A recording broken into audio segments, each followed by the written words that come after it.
Hello everyone, I'm Wesley Roach and I'm going to talk about SDAIE comic strip posters in this video. SDAIE poster strategies should be completed in small groups. While there are many different types of SDAIE poster strategies, for the comic strip activity, students must create a paneled comic based on the lesson content they are reviewing.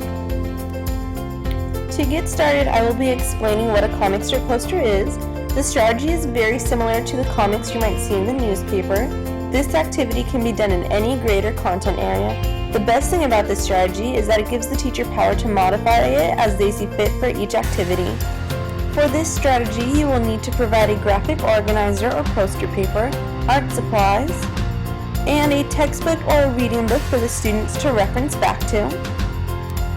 Everyone in the classroom can benefit from this type of strategy, but it is extremely helpful for English language learners.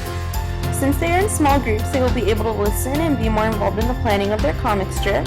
If they do not understand what another group is saying, they can just look at the visuals on the poster. The best part is this can be easily modified for all students.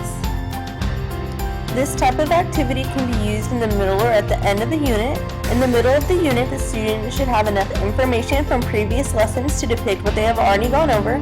If they are being given this activity at the end of the unit, it can be used as review to see if they are ready for an assessment.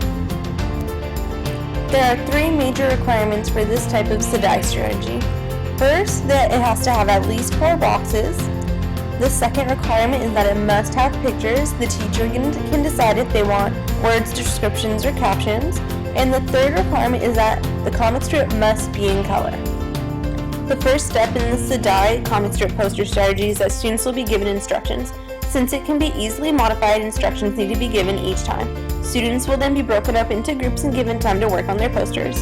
After that, they will share and there will be a discussion. The discussion can be with the class or it can be a gallery walk. For lower grade levels, it is best to explain to students exactly what is expected of them from each box. In the example, each box has been given a label. Giving students what is expected of them in each box makes it easier for them to complete the assignment without frustration. It may also be helpful to give students a cheat sheet with important words or characters. At the middle school level, teachers may give guidelines, but students should be given more control over what is in their comic strip. In the example shown, it doesn't have each of the boxes labeled, but a caption showing what is happening in each box, but there are no words in the pictures themselves. The caption is optional, but it may help the students progress in telling their story. In this high school example, the students were told to draw a comic strip on the Bill of Rights. While each box is labeled, the students were given the creativity to depict each amendment how they wanted. Even though these students did not color their comic strip, it is okay because they were allowed to use the internet to help with their images. It is preferable that students have the comic strips in color because it's better for their memory.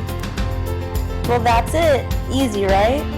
Thank you for watching, and I hope you found it interesting and plan to use this SDAIE comic strip poster strategy in all your future classes.